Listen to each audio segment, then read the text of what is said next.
नमस्कार, मी भाग्यश्री पाठक. मार्केट आणि मी हा सोप्या मराठीतून शेअर मार्केट समजावून सांगण्याचा माझा एक उपक्रम आहे.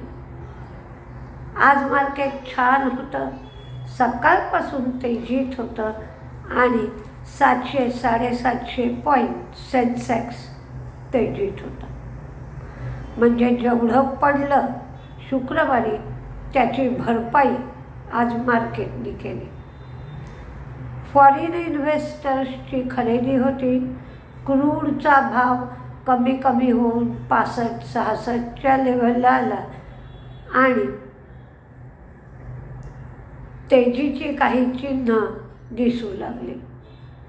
म्हणजेच रशिया, अमेरिका दोन्हीचेही अध्यक्ष एकमेकांना 15 ऑगस्टच्या दिवशी भेटून काहीसा तंट्यामधून मार्ग काढतील अशी एक थोडीशी लकीर जाणवू लागली. त्यामुळे आज मार्केट तेजीत होतं की काय असं मला तरी वाटतं. काही रिझल्ट लागले, म्हणजे मुख्य रिझल्ट जे आहेत निफ्टी कंपन्यांचे ते बरेच लागून गेले आहेत. आज 11 तारीख आहे, 15 तारखेपर्यंत रिझल्ट लागतात. पण मिड कॅप स्मॉल कॅप कंपन्या, बऱ्याच कंपन्यांचे रिझल्ट बाकी आहेत.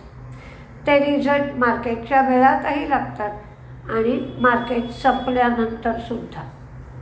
त्याच्यामध्ये प्राज इंडस्ट्रीचा रिझल्ट लागला तर कमजोरच आहे रिझल्ट, सगळ्या गोष्टी कमी झाल्या.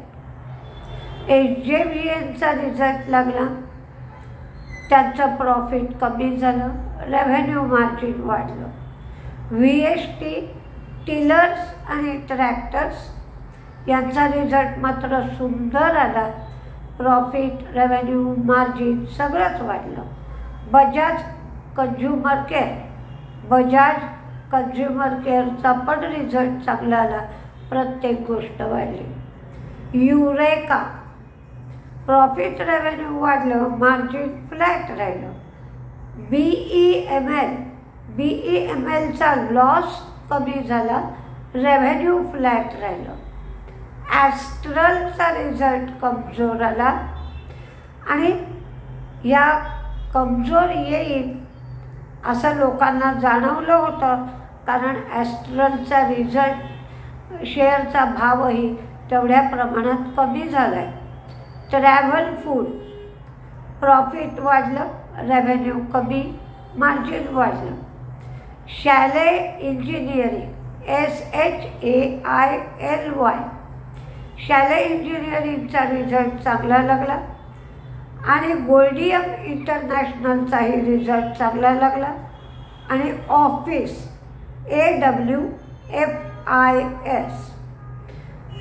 शॅले इंजिनिअरिंग, गोल्डियम इंटरनॅशनल आणि ऑफिस तिन्ही कंपन्यांचं प्रॉफिट, रेव्हेन्यू, मार्जिन सगळ्या गोष्टी वाढल्या.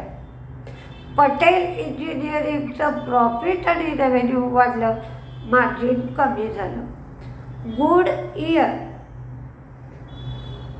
गुड इयर ही टायर कंपनी आहे, तिचा रिझल्ट कमजोर लागला, प्रॉफिट, रेव्हेन्यू, मार्जिन कमी झालं.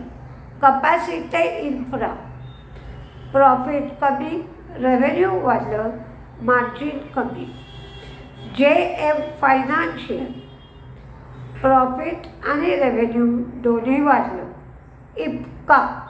इप्काचं प्रॉफिट, रेव्हेन्यू वाढलं, मार्जिन कमी झालं.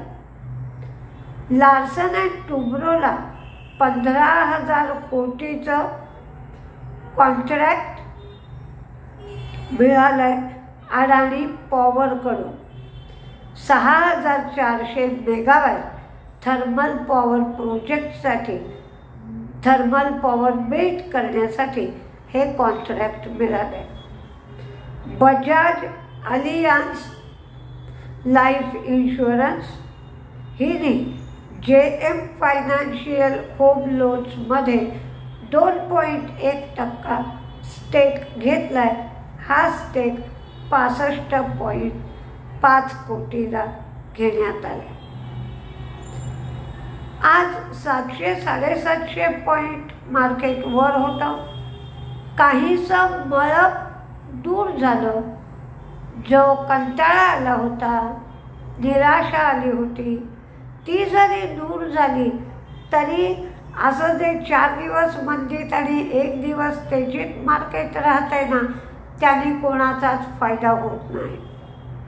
की बाबा मंदी येणार आहे, मला काही दिवसांनी चांगल्या भावाला शेअर घ्यायला मिळणार आहेत म्हणून माणूस थांबतो, किंवा तेजीच्या मार्केटमध्ये मला अधिक किमतीला शेअर विकायला मिळणार आहेत म्हणून थांबतो.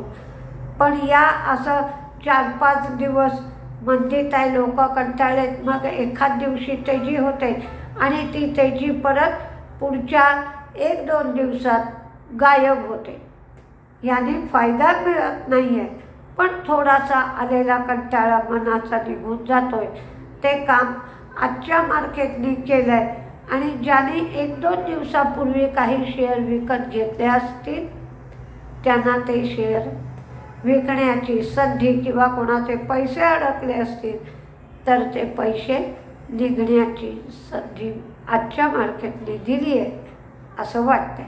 आता उद्या काय काय होत आहे हे आपण बघूया. नमस्ते.